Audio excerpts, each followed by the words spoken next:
Bonsoir et bon début d'après-midi à tout le monde. Comme vous avez pu remarquer, ça fait un bon bout de temps que je ne prends pas la parole sur les réseaux sociaux. Pas parce que j'ai été bloqué sur Facebook ou moi, YouTube, toutes ces choses-là. Non, pas pour ça.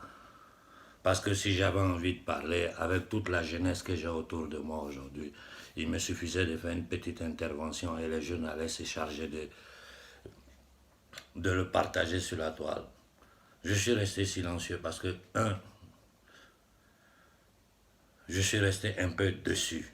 Dessus pas par la jeunesse africaine, dessus pas par la société civile africaine, mais dessus par les gens de premier plan, les politiciens, les activistes et tous ceux qui se donnent vraiment de quoi faire sur la toile en sensibilisant les gens sur le problème de l'Afrique. Parce que je me suis rendu compte d'une chose, ou bien nous sommes dans une hypocrisie totale, c'est-à-dire nous nous mentons en nous-mêmes, ou bien nous sommes vraiment des aliénés. Parce que ce n'est pas possible. Tu vois, les gens proposent toujours le même schéma, dans le temps et dans l'espace, et ils arrivent à faire ça fonctionner. Hein? Nous avons eu un demi-siècle des réseaux Focar en Afrique, où Focar a fait le beau temps et la pluie. Aujourd'hui, les Français et les Occidentaux, j'ouvre une parenthèse, quand j'ai vu qu'à Bruxelles, il y a eu une rue Patrice Lumumba avec des nègres des salons qui vont fêter ça, ça m'a fait pitié, quoi. Ça m'a fait pitié. Vous partez fêter une rue à Patrice Lumumba, c'est Patrice ou Sylvanus Olympio, je ne me rappelle pas bien, pendant que les gens continuent la même chose. La raison pour laquelle ces gens ont été tués en train de continuer en Afrique, au contraire, ça s'accentue plus qu'avant même. Vous me demandez toujours de donner mon avis sur la situation en Guinée, de donner mon avis sur la situation ici, cela. Tu parles trop de ce pays, tu ne parles pas de nous, du Bénin, du Togo, du Cameroun. Mais l'Afrique, là, quand je dis Côte d'Ivoire, c'est comme si je parlais de toute l'Afrique. Quand je dis Mali, c'est comme si je parlais de toute l'Afrique. Parce que c'est le même schéma. Nous vivons, nous avons le même destin.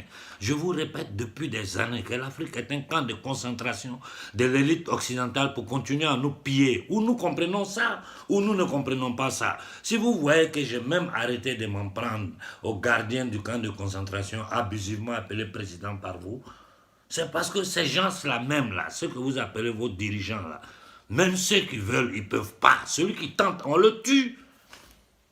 Celui qui tente, on le tue.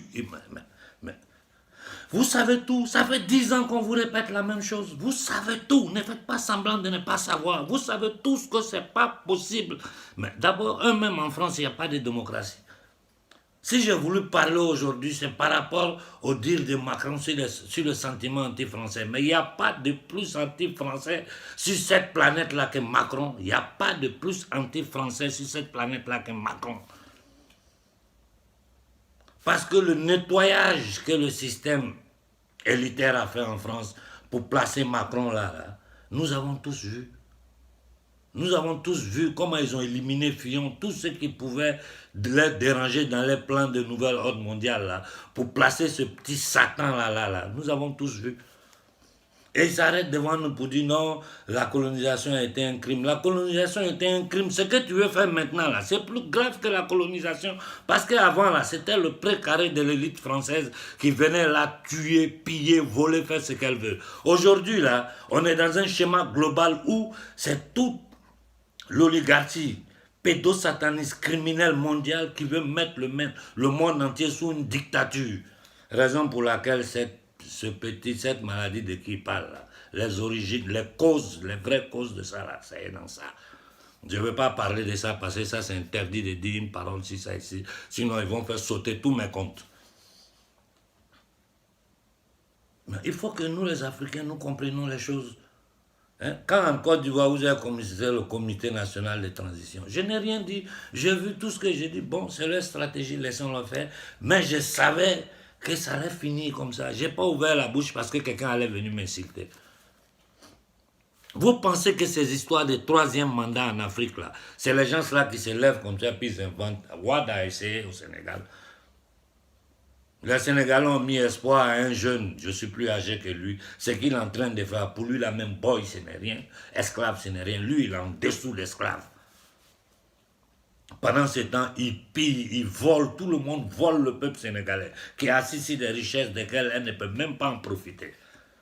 En Guinée, pourquoi je n'ai pas parlé? Parce que quand je vois deux nègres des salons qui se combattent pour prendre un la place de l'autre pour manger, parce que c'est ça, c'est pour manger, c'est pas pour autre chose, je ne mets pas ma bouche dedans. Si j'avais vu des jeunes Africains dignes qui voulaient combattre pour la dignité du peuple guinéen, j'allais me mettre derrière et le soutenir dedans. C'est parce que je n'ai pas vu, je suis resté, malgré que quelqu'un m'a insulté d'être partisan, d'être ceci, je n'ai pas dit une parole parce que je ne rentre pas dans des faux débats, dans des faux combats. Voilà.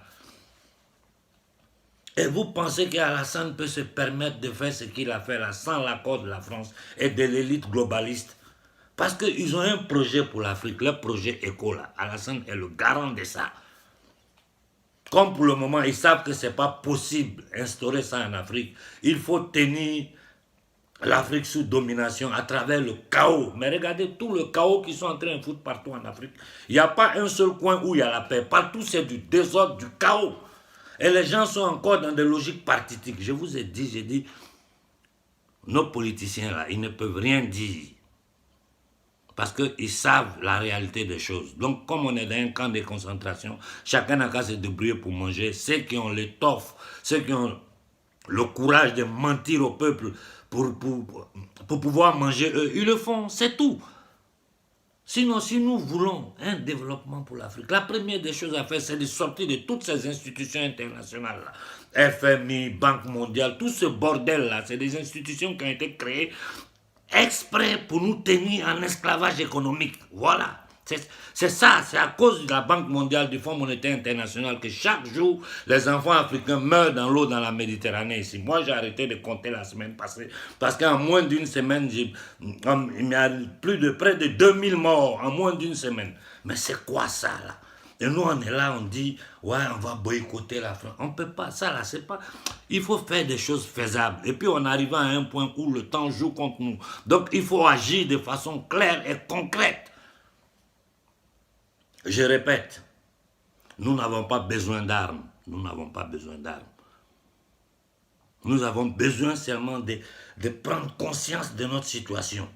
Et si nous nous levons en masse, si dans un seul pays d'Afrique, nous nous levons en masse contre la France, ça va donner à réfléchir à la France, à l'Union européenne et à l'oligarchie mondialiste. Parce que là, derrière la France aujourd'hui, c'est que la France a fait. Kidal, les gens pensent que ouais, les terroristes, Kidal a été séquestré par la France.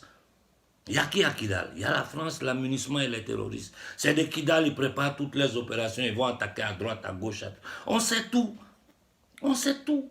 Et tu vois aujourd'hui au Mali, pendant que les gens sont en train de détruire le Mali, des fils du Mali sont là en train de lutter pour leur poste, pour leur manger. Mais c'est que vous ne vous rendez pas compte là. En fin de compte là, même vous qui avez volé, votre famille va vivre dans la misère. Parce que quand le Mali sera balkanisé, sera dans un chaos total là. Vous et votre argent que vous avez volé, vous serez obligé de vivre hors de votre terre. Si c'est ce que vous voulez, faites-le. Voyez comment un gars comme Blaise Compaoré est fini aujourd'hui. Un apatride sans pays. Il se balade à droite, à gauche avec ces mercenaires que les gens utilisent à droite, à gauche, les hommes de Blaise Compaoré pour foutre du bordel à droite, à gauche. Nous voulons donner une possibilité à l'Afrique. Dans ce nouveau paradigme que l'élite mondialiste est en train de créer, il faut que l'Afrique ait sa voix, ait sa position dedans.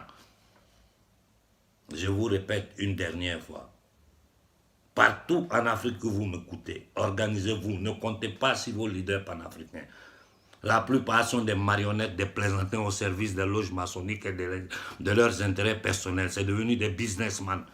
Ils viennent, ils lancent des slogans, les gens, oh, oh, et puis après, ils disent le contraire de tout ce qu'ils ont dit, ils vont se coucher quelque part, ils sont là, ils font les opinionnistes, tout ça là, ils s'enrichissent dedans, ils mangent dedans. Vous êtes là, vous les applaudissez, vous mettez les likes. Non, oubliez tout ça à faire des leaders, là. Chaque Africain, ça fait combien d'années je le répète, j'ai dit chaque jeune Africain doit être un leader, tout Africain doit être un leader, tout Africain doit être en premier plan, voilà ce qu'il faut à l'Afrique. Il faut que nous nous levons, que ça commence quelque part en Afrique. pacifiquement des millions d'Africains qui vont devant l'ambassade de France pour dire quittez chez nous. Nous ne voulons plus de l'occupation militaire. Nous ne voulons plus du franc CFA. Nous ne voulons plus des accords coloniaux qui entre l'Afrique et la France. C'est terminé tout ça. Si ça commence quelque part en Afrique, ça va prendre toute l'Afrique. Et le monde entier sera obligé de tenir compte de la position du peuple africain. Si après ça, là, ils veulent nous tuer, ils veulent nous mettre des gaz toxiques, ils n'ont qu'à faire, ça sera. Mais l'Afrique sera un no man's land pour celui qui n'est pas africain. Parce que tout ce qui est étranger, si on voit ça sur le sol africain, nous savons ce que nous devons faire. Donc voilà la seule solution que nous avons. Il faut prendre les ambassades de France pour obliger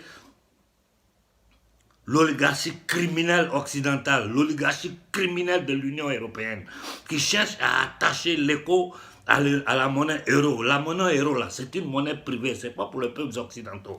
Donc, si nous, là, notre monnaie, notre future monnaie sera attachée à cette monnaie privée-là, ça veut dire que cette monnaie-là, cet écho-là, appartiendra eux aussi à ces banquiers criminels. Aujourd'hui, le peuple africain et la société civile française, le bas peuple français, nous sommes dans le même combat. Parce que la misère de l'homme noir africain, la misère de l'homme blanc français, là, c'est la même misère. Il y a une petite élite qui vous a placé Macron, qui est en train de chercher de nouveau encore à balkaniser, à détruire l'Afrique. Et ça, nous n'allons pas le permettre. Donc, préparez-vous, organisez-vous, mais il faut prendre les ambassades de France. Bon, voilà ce que j'avais à dire ce soir. Comme on vient de me sonner, je dois partir. Bon après-midi à tout le monde.